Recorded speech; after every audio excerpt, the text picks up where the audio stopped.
Hi, everybody. I've had an absolute blast recording your championship intros on audio and also on video. And for those of you that didn't know, the videos can be done special exactly the way you like them, because these are green screens and we can do them with a scene behind me. Do you want a fighting scene? Do you want a beach scene? Do you want a race car scene? Any scene you want, we can give it to you. It's your theme and my pleasure. Just write our offices and we will answer you with the exact fee involved and how it'll get done. So here we are, and now it's time, and it's your choice. Cheers! The shores of Malibu where the waves are pumping, to the Great Wall of China where I hope nobody's jumping, and back to the streets of Edmonton, Canada where the UFC is coming. We are live. This is It's Time Radio, the show where we talk about what you think about. No holds barred radio, folks. Everything's talked about: politics, sex, drugs, rock and roll, theater, UFC, movies, TV. We got it to talk about, and you're here to listen to it. So I'm here with TJ DeSantis, my co-host and producer. TJ, how are you? I was hoping you weren't going to say that we talk about politics, because that's all I can hear about these days. We'll touch on it a little bit today. We won't go too crazy, but we got to talk a little bit of politics. Okay. With the election just happening next week, and everybody get out there and vote. Get out there and vote. You care about this country, you care about your opinions, they don't mean anything unless you get out there and vote, okay? True. One vote can change the world. Many votes can change the country. Who knows? Anyway, that's the way it's supposed to be, right? That's right. Not just 4 or 5 states with electoral votes, but that's a whole nother conversation. Oh, my goodness. We're already going down that path, Buff. Nope, not going down that path at all. Okay, good. Not going down that path at all. A lot of politics has been talked about this week. Joe Rogan had former President Trump on. Arnold Schwarzenegger endorses Kamala Harris.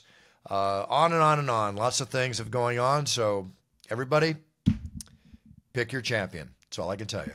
The only poll I want to talk about is the one that's behind Vanessa Demopolous right now. Yeah, we're going to talk about that too. So before we do, let's bring on our guest for today, a friend of the show. She's a little monster, Vanessa Demopolous. How are you, Vanessa? I'm amazing. How are you guys? It's so awesome to be here.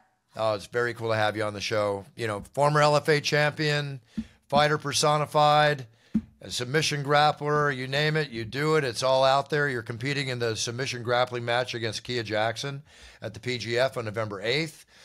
This match is for the PGF Women's Flyweight Championship. So here you go, going for another championship yourself. You've been really outspoken about your love of jiu-jitsu and helping the sport grow. You're a jiu-jitsu black belt. You stayed active in the grappling scene while fighting in the UFC. You're nonstop. You do commentary for events like Fight Pass Invitational. Very impressed by your credentials, Vanessa. It's very good to see you stepping out off the mat, behind the microphone, doing what you do. But as far as your match against Kiaya Jackson coming up on November 8th, your MMA record's 11-6. Your UFC record's 5-3. What's your submission record? Yeah, I don't know my submission record, but as far as my UFC record goes, my last fight definitely was I got fouled, where the commission actually said and told me, yes, we understand that you got fouled, and there's nothing we can do to overturn that decision. So that one still stings me a little bit. So going out here on the PGF against Kiaya Jackson, I am 100% coming with some heat, coming with some fire, you know, because I got something to prove to everybody and show them exactly what type of a grappler I am. Hey, real quick on your last fight, they have the replay, and that was in the Apex. Did they even review it? Because your opponent, it looked like she had her fingers in the wrist part of your glove, which obviously, you know, is not legal. Do you know if they looked at it real time and tried to make any sort of judgment call at that time, Vanessa? Yeah, I mean, real time, I was literally screaming at the referee that she's in my glove. And then she got caught 4 fingers deep on 4K, right? Like, yeah. I don't understand how the commission didn't call that a no contest. And then we did appeal it. And then they went back and looked at it and said, yes, you did get fouled. We see that you got fouled, but we're not going to overturn the decision. They're like, but did you see what happened in the following weeks? Because now we're calling fouls really quickly. I'm like, I don't care about what's happening with other people. Like, what about my terrible decision? So it's really rough that they see it, they acknowledge that it happened, and they will not do anything about it to turn it over. And I guess that's the problem, you know, with the sport of jiu-jitsu in mixed martial arts is it you have to wear gloves, obviously. It's part of MMA, but the gloves do change that grappling game so much. And I guess it's not going to be a problem, though, against Kiaya Jackson, no gloves. No gloves against Kiaya Jackson. So she can grab my wrists all she wants, which is great. But there's a chance of escaping there accordingly. So, yes, and I'm really looking forward to this match at PGF. I love PGF. I love grappling in general. I just love jiu-jitsu. It's one of my favorite arts. Outside of punching people in the face, I love that too. Well, I mean, once you've done that, it's hard not to love it. Yeah. Unless you're the one getting hit too much. You know, yeah. No, I like hitting other people. Yeah. Yeah, exactly. Exactly. So, as far as like fighting in the UFC and mixed martial arts, you're still going to compete in UFC, right? 1,000,000%. Yes. I don't have any fights coming up, and I have this superpower called ADHD, right? So I just love being active, and I love like doing a million things at once. And that's why you'll catch me commentating, you'll catch me being a reporter, and then you'll also catch me actually actively competing in things like jiu-jitsu. Right. Yeah, I think that your career, because as far as age, may I ask you, Vanessa, how old you are now? I identify as 28. Okay, that's fine. If you're being 28, you've got a lot of years ahead of you. Well, I'm actually 36, but I'm actually 36. Well, you look 28. How's that? Well, she has the energy level of a 9-year-old on pixie sticks, to be honest with you. So, yeah, sugar. When I announced you in the octagon and I watched you fight, when you're competing at 115 pounds in UFC, I know this match coming up is 125. Are you going to be significantly smaller than your opponent since you're going up in weight? 100% no. No. Actually, normally in between my fight camps, I weigh around 150. So 150? Yeah, I'm a big bitch. Okay. I didn't say that. Yeah, I get thick. Your girl gets thick. So, which is nice. This time I actually tried to keep my weight a little bit lower so I won't have a really rough weight cut for something like jiu-jitsu. Yeah. That's crazy to me because you're basically saying that you walk around at a weight that women don't even really have a weight class for to fight in, yet you fight in the smallest weight class. I mean, outside of, atom weight, which isn't in the UFC, but that's quite a swing, Vanessa. Thank you. I'm extremely strong for my size. So even when I do gain weight, it doesn't look like I'm super heavy because it just kind of goes to my muscles and I wear it well. I mean, I like to think that I wear it well, but I get fucking heavy, which is nuts. It's quite the weight cut. Yeah, I definitely need like a full camp when I'm getting ready to fight in the UFC. That's crazy. That is crazy. But, well, getting back to the PGF for a second, they're trying to change the sport, providing a platform for athletes like yourself to make a living, right? Good fees. So where do you see professional grappling going in the next few years? You see it really becoming like sustainable income for people to make full life needed income just from grappling competition? Yeah, I think if you're a good competitor and you're out there on the scene, there are so many organizations now that are really starting to grow in the jiu-jitsu community. And I couldn't love it more because once upon a time, being a jiu-jitsu athlete, it was like you're making the decision that you're really not even going to make money. This is just a passion sport.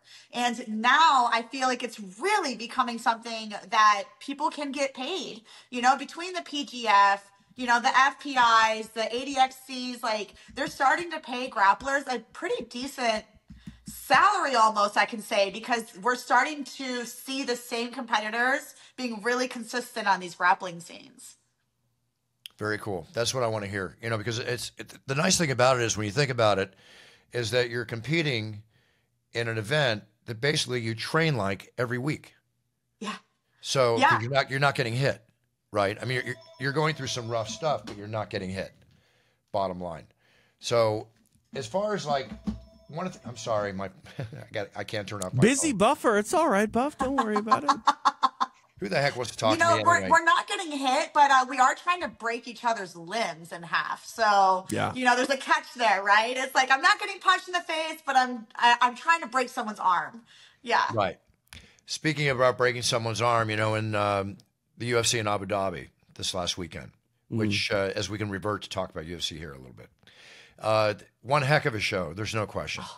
I much more than I think a lot of people expected when you really get down to it. But of course, in the Robert Whittaker fight, when Kazmat grabbed, put his arm around him, and we've seen this happen many, many times. What did you call it, TJ? Just like a face crush. Yeah. What did you call it? Face crank. Right. Yeah, he crushed his teeth in.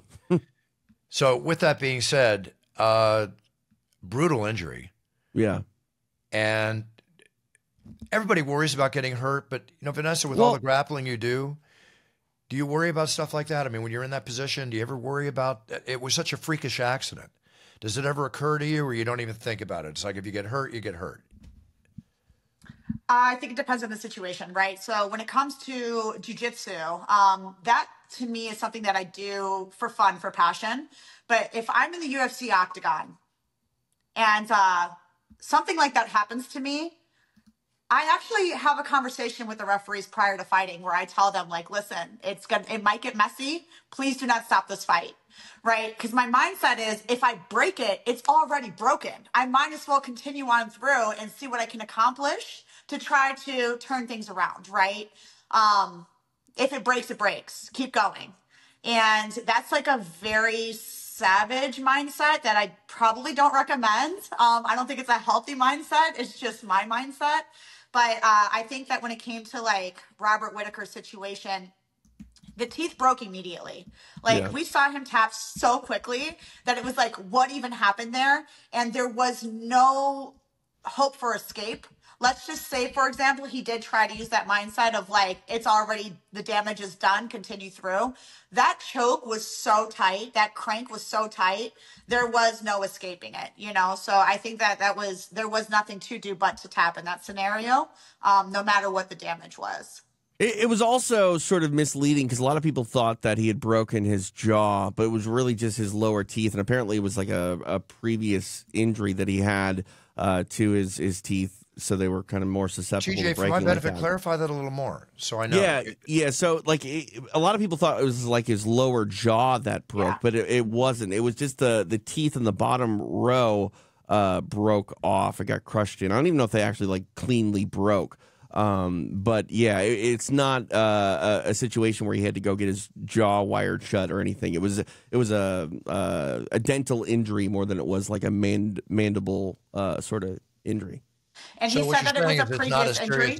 I'm sorry to talk over you, Vanessa. Yeah. We're saying it's not as serious of an injury as was it's serious. His teeth were basically pushed in, but yeah, it's not something where he's going to have his jaw wired shut and avoid contact for a very long time. It was an injury to the teeth and not the jaw. Before I was initially, thanks for telling me that because I was wondering if this was a career ender for him. No. Even if it was a broken jaw, I don't think you could stop Robert Whittaker. No, I don't think you can either. That's like trying to tell Vanessa Demopolous she needs to sit still for 45 minutes. It's not happening. I mentioned it earlier, Vanessa. You have a pole behind you. Yes, I do. Look what I do. Yeah. Woo! See, look at that, Buff. We'll make sure that's all in frame. I think you need amazing strength and core control and everything to work that pole. Well, tell Bruce how you describe your jiu-jitsu style. My background in jiu-jitsu is actually pole dancing. So, and people don't understand what that even means, but if you ever look up competitive pole dancing, it is genuinely like one of the most insane sports. I mean, it's Cirque du Soleil at like the highest level of performance in competition form. And I used to compete in pole dancing before I started jiu-jitsu. So, oh, really? That's why I'm in the strawweight division. According to the Performance Institute, I am the strongest in the division. I have the most muscle mass for that division. And I will definitely give a lot of that credit to pole dancing because of all of the calisthenics that it takes. I believe it. So I have to ask, ever do it professionally? Yeah. She wrote a book. I mean, I was a stripper for 13 years. Yeah. She wrote the book on dancing. I literally wrote the book called Stripper Bible. Yes. So was the book called From the Pole to the Cage? I need to write that one though. You got it. Use it. That's the memoir when the career's over, Yes. It was really cool. But yeah, so I did the I was a stripper, right, in the club, but then I also did pole dancing competitively when it was first becoming like an art, right? Because it wasn't always that. This is like it being an art, like people go to pole dancing like they go to yoga. That's very, very, very new. That's very recent. Yeah. So I was one of the first pole instructors on the scene and one of the first people to start doing competitions. We're going to see it in the Olympics. If it's not, in the next games, it'll definitely be there before our lifetime's over. Yeah, hopefully breakdancing didn't ruin that for everybody, for all the dancing sports. Right. Freaking Australia and their breakdancing, man. They got to ruin it for everyone. Exactly. Okay, let's get back to Abu Dhabi for a second. What a show that was. The competitors on the show, the names on the show. I always love when people say, oh, this card is not that great or whatever, because usually that turns out to be just a really, really good card. And from top to bottom, this was an excellent card. Yeah, I don't know who was saying this card wasn't good, Buff. I thought this was on a the stack internet, card. You Twitter, you read this when you get comments. I see all these Stay comments. away from that. I like crazy. They don't know what they're talking about. Right. I'm sorry to see fighters get hurt. I hated to see Robert get hurt. I hated to see Rafael dos Anjos injure a knee, which was not the knee that he injured previously. It's a new injury for him, so I hope he comes out okay. Hope it's not a torn ACL. Has the word come out on that yet? No, I haven't heard anything on the damage yet. And then Shara Magomedov. Oh, yeah. Are you kidding me? A double back fist? Like, what is that, dude? He turned into a freaking tornado and then just, knocked the dude cold. That was crazy. I have never seen a double back fist like that ever. I even went over to Dana and Hunter, and I said, that's just like the most amazing move. That'll be a highlight reel forever. Yeah. He trained with it, trained to throw it. When I was kickboxing, that was one of my favorite moves, was spinning back fist, but I never did. I hit a ton of people with it, but I never threw a double. Well, but I never threw it. It's one of those things where if it were in the UFC video game and hadn't happened, I would be like, oh, this is stupid. That's not a real thing. Well, it's got to be sure enough, apparently it is. They put Shar in the game. Unless he's already in the game, they got to add this to his repertoire now. Oh, yeah. No, that's and also, too, I mean, Vanessa, we've seen things like this in the grappling world where we'll see a move that we've never seen before, and then all of a sudden everybody's doing it, like the buggy choke. Like no one had ever seen. Yes.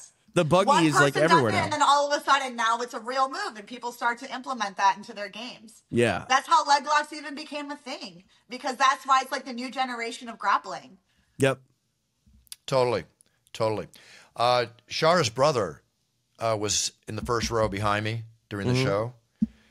Man, what a beast. They both look so mean, right? Yeah. But they're both so nice. It's funny how that works. It's funny how that works. And we talked about this before. Shara got hired to do a motion picture. As a villain. Pardon me? As a villain. As a villain, well, of course, Yeah. And he really doesn't need to say very much. He just needs to show that unique face of his, which he'll get hired like crazy. Now, one question I have for you, TJ, can he see out of his eye? I don't believe so. Okay. And there's no, and what is this I read, and is this, again, I don't know what's true or not on the internet anymore with AI and everything else, whether it's videos or otherwise. But they say now that he cannot fight in the United States?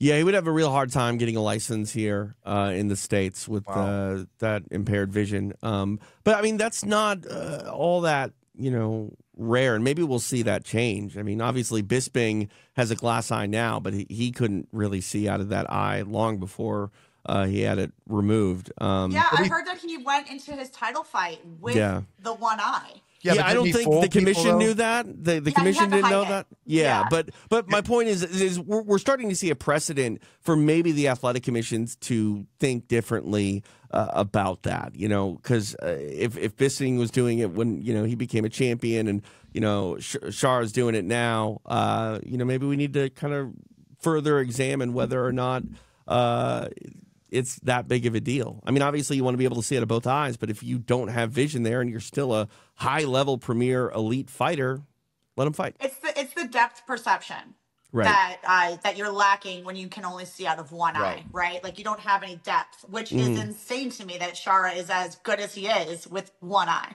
Yeah, but human beings, we acclimate, right? We evolve. Like if you are blind, you generally have insane hearing. You know what I mean? So like obviously his, disability, if you will, is he's adapted to become incredibly able, and I think if he wants to fight, I think the concern is this. Obviously, Bisping, he lost an eye from fighting. If you only have one good eye, do you risk that? And I think that's on the person themselves. I don't think that's up to a commission to decide whether or not you want to take that risk, because at the end of the day, it's fighting. Fighting's dangerous.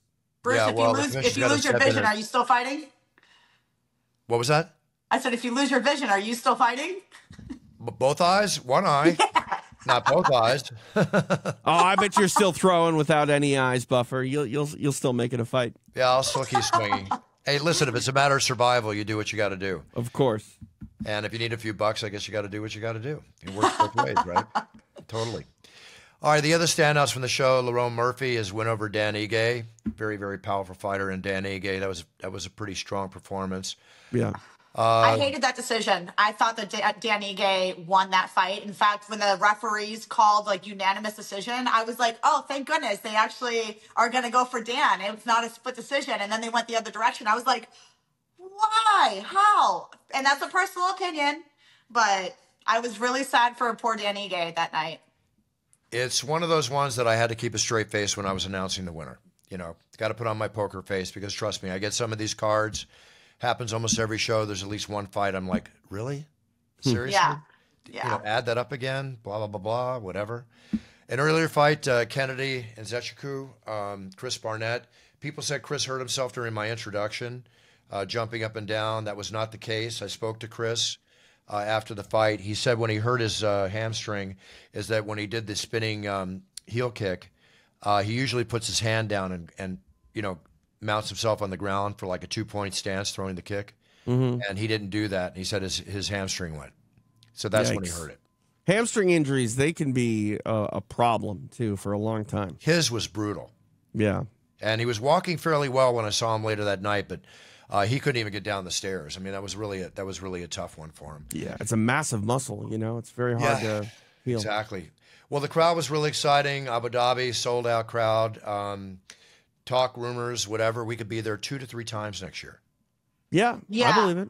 That crowd was awesome. I was there in Abu Dhabi, and I was in the crowd, and they are so excited to be watching these fights live. I feel like the U.S. is a little bit spoiled, sometimes in the crowd, they start doing the weird chirping things that they do and just being distracting. But in Abu Dhabi, they were genuinely pumped. They were excited. They were cheering for their fighters.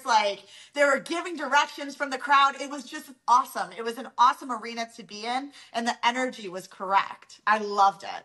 It was exciting, that's for sure. I finished up. It's a 16-hour flight. There, I fly into Dubai and then take an hour plus drive over to Abu Dhabi.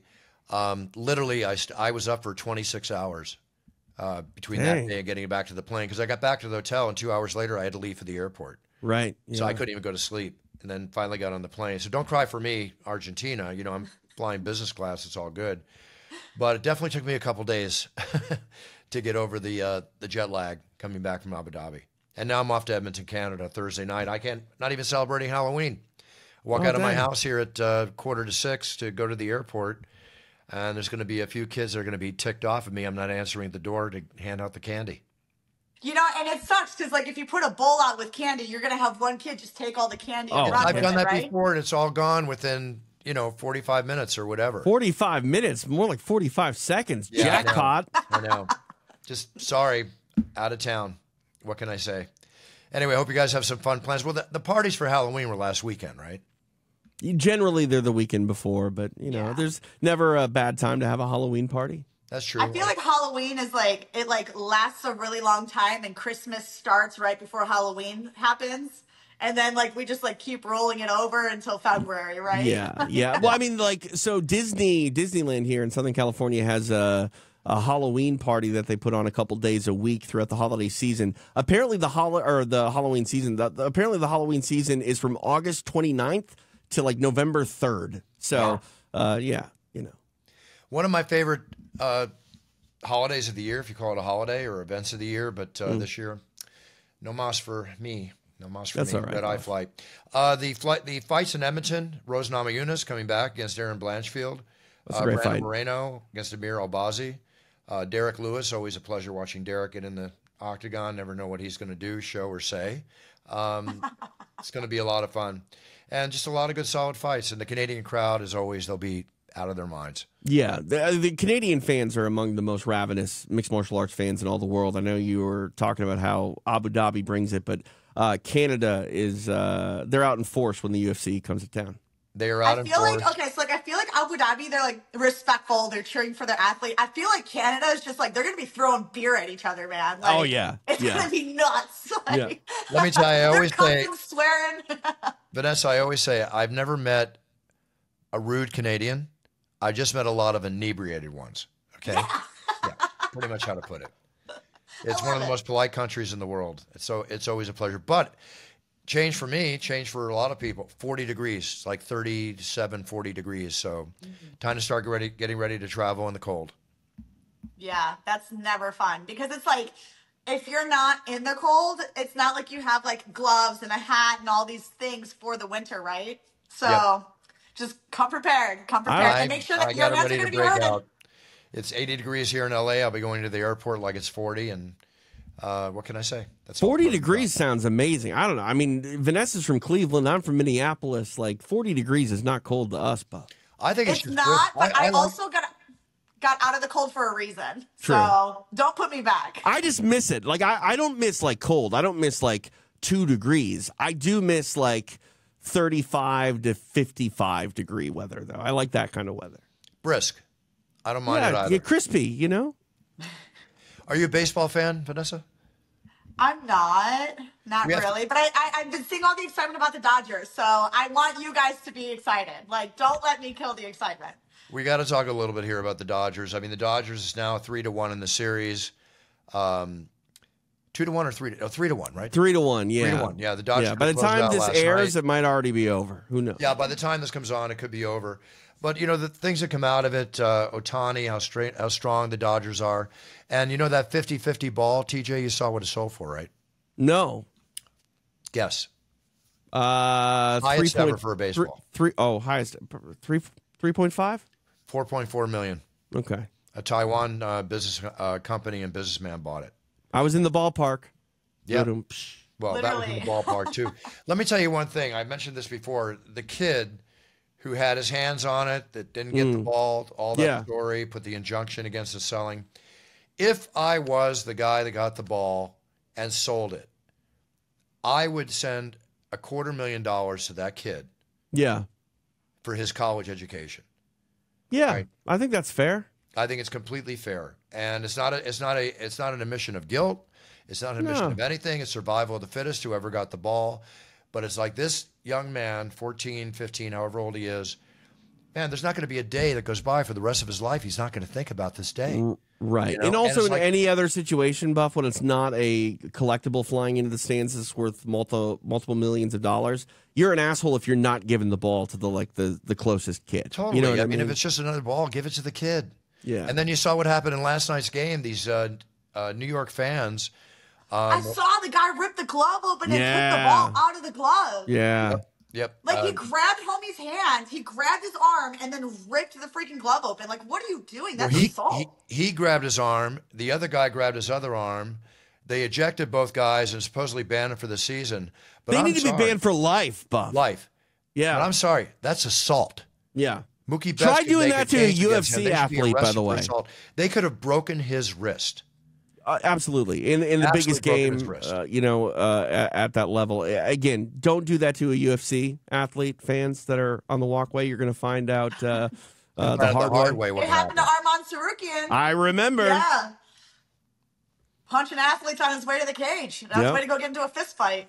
Yeah. Well, yeah, but he also had to pay for that himself. So yeah, but I well worth the payment, I think, on his behalf. I think he spoke loudly with his actions for other fighters, like, hey, do not mess with me. Like, he was defending himself, in my opinion. Yeah, I'm with you. I mean, you touch me, anybody gets touched, you have a right to defend yourself. Yeah. Period. I mean, to whatever level you can. Unfortunately, you got to pay for it now too, though, financially. In this day and age, it's all about, I don't know, my generation, when we fought, we had a beer afterwards or something. You know, now it's just repercussion, repercussion, repercussion. Yeah. So if an athlete hits a normal person, the athlete has to pay. But those normal people who ripped the ball out of that guy's glove, I'm sure they didn't have to pay any fine. No, they got banned. They got banned for the rest of the season, Vanessa. Did they get banned for life or the rest of the season? Because you said the rest of the season. There's 2 more games in Yankee Stadium this season, so I don't. Oh, I was going with you. You said banned for life. Oh, yeah. They're not banned for life, but yeah. But what kind of punishment is, you're banned for the rest of the season? First off, it's like $8,000 to sit in those seats, and there's only 2 more games where they can sit in those seats. So their seats were $1,000 each, they said. Not that close. First row. I mean, no, those were great seats. They had to be more than that. Maybe they were $1,000 from like the actual source, but if they were secondhand market tickets, there's no way they were that cheap. Yeah. I hear you. Well, anyway, it's an exciting series. I mean, they lost big last night. They'll play again tonight. We'll see what happens. But I love baseball. I think it's a great sport. It's a mental sport. It's a statistical sport. I played it a ton as a kid. I played Little League, the whole 9 yards. I don't really watch during the season, but I definitely watch the World Series, just like I watch the NBA championships. Yeah. The only season games I watch are football, which I watch all the time. And speaking of football, Week 9's coming up. I'll give my picks real quick. The Eagles are a great pick for this weekend. They're healthy. They're performing. The Raiders take the points. The Commanders, go with them to win at home. Those are my 3 picks for the weekend. I went very well last weekend. I actually went 100% on Sunday. Are you a football fan, Vanessa? I'm not, but I played football in middle school, and I was the only girl in the entire league that played. Oh, my God. I bet you ran over some people. What have you not done, Vanessa? I done a defensive middle line. Give me something you have not done, Vanessa. I can't whistle. Okay, there we go. Are you serious? I can't whistle at all. Oh, my goodness. Hey, guys, it was an E. coli breakout at McDonald's across. Did you hear about the E. coli breakout at McDonald's? Yeah. Another reason to avoid food that is passed to you through a window. Yeah. Their sales went down 6.4% across the country and 24% in Colorado. Don't worry. In 3 months, everyone will forget. They'll come back. And also Denny's. They forget fast. Another sign of the times, Denny's is closing 150 restaurants in the next year. Denny's is closing 150 restaurants. Well, that's not a grand slam. Funny, but I got you. I don't know if everybody Where's everybody going to go after they leave the bar? That's a great question. I know. IHOP, I guess. Places. Yeah. Yeah, but like Denny's is like the place to be, Like that's where like you met up with everyone. Right. Exactly. Yeah. How about a little feel-good story? This man in Jersey, a 68-year-old retired security guard, right? He discovered a lottery ticket in his pocket from an old shirt. It was going to expire in 2 days, right? Mm-hmm. He purchased it almost a year before, and he never checked it. So he saw a TV announcement urging lottery players to check their old tickets, and he decided to check to see if he won. Mm-hmm. He won. How much? $24 million. Oh, my God. And he was just sitting on it. And 2 days later, it would have expired. Life-changing. Wow. Life-changing personified. 24 million. Can you imagine finding that 2 days after it expired? God. Oh, man. Wow. I don't know if I could handle that. It'd be a tough one to handle. It was like almost a full year, too. It was a full calendar year. Have you ever won the lottery? Like, obviously not like a big drawing, but like a scratcher or anything like that, Vanessa? So for every Christmas, we get like this like stack of scratches, and we all just sit there and scratch them off. And I don't ever remember a memorable win. Nothing bigger than like $20, which is kind of sad considering we do that every year. Yeah. My mom won $9,000 on a scratcher. That's a good one. That was legit. I think I won $100 once, a couple, the $1 and $2. But I had one time, this is going back easily 20 years ago. I had a ticket in my pocket or a ticket on my counter. Mm-hmm. And then I read the numbers and I looked and they were winning numbers, right? The problem was my ticket was from the previous lottery the week before. Was it like a big one, like a Mega Millions or something? Win. Oh, okay. But still, it's like, dude, it was kind of like, oh, yay. Oh, no. Yeah. Yeah. Yeah, back in the day, you used to have to actually check the numbers. Now you just like scan a QR code or whatever. Yeah, they didn't have the scanners back then. They would just check the numbers and add it up. I had a buddy that worked at a convenience store, and the scanner for the scratcher was right there, and he could just scan the tickets before he even sold them to see where the winner was. And they'd be like, "Hey, come in and buy." It's not a good story. Maybe I shouldn't. How is that legal? It's not. Definitely not. Definitely not legal. Definitely not legal. Jeez Louise. All right, everybody, let's wrap it up. Vanessa, anything special you want to let us know about? No, I'm really excited to go grapple somebody, like I'm excited to go like attack people and like try to like choke them unconscious, and like try to like break their ankles. Like that's the most fun thing ever for me. One person though, Vanessa, you can only do it to one person, and that's Kiaya Jackson. Do not do it to me. I feel like I can do it to everybody. I feel like I can just grab people and choke them unconscious, You can, but you shouldn't. That's the difference. Tapping only counts if there's a ref there to stop you. I know, and that's why I'm afraid of my safety now, because I'm going to be calling this match, and I'm going to keep my distance. All right, TJ, what's up? Follow me on Twitter, or not Twitter, whatever it is, Instagram, at TJ DeSantis. I'll be calling Vanessa's match and the entire season of PGF. It starts with the draft coming up on Sunday and goes all week there in Las Vegas. Very cool. And for me, I will see everybody from Edmonton, Canada this Saturday from the Octagon. Want everybody to have a fun and safe Halloween, right? Think about it. We always tell our kids, don't talk to strangers, don't take candy from strangers, and what do kids do on Halloween? Talk to every stranger possible and take candy from everybody. Yeah. I mean, as long as it's sealed, have at it. Stay away from the apples. Yes, don't eat the apples. Don't eat the apples. I think that's kind of a, what do you call that? It's an urban myth, urban legend. Yeah, no, urban it's, myth. it's from Urban Snow myth. White. You're not supposed to eat the apples. Okay. I mean, Yeah. to be honest, if someone came up and said, "Here, eat this apple," I would look at them like they're the craziest person in the world. Yeah, Snow White's a real story, So, like, don't eat the apples. Okay. Yeah. Okay. Okay, Vanessa, I won't eat the apples. Okay. All right. Yeah. Just Thank make you. sure. Okay. All right. Unless they're Sounds green good. apples. I like green apples. Sounds good. Sounds good. All right, Vanessa, pleasure having you on the show as always. Keep up the great work. From Thank pole to the you. cage. Keep it going. Thank you. It's amazing talking to you guys. You too, and I will see you soon in the Octagon. Always a pleasure to share the Octagon with you when you're performing at your best. Yay. Love you Yay. guys. See you soon. Cheers. Bye. Bye.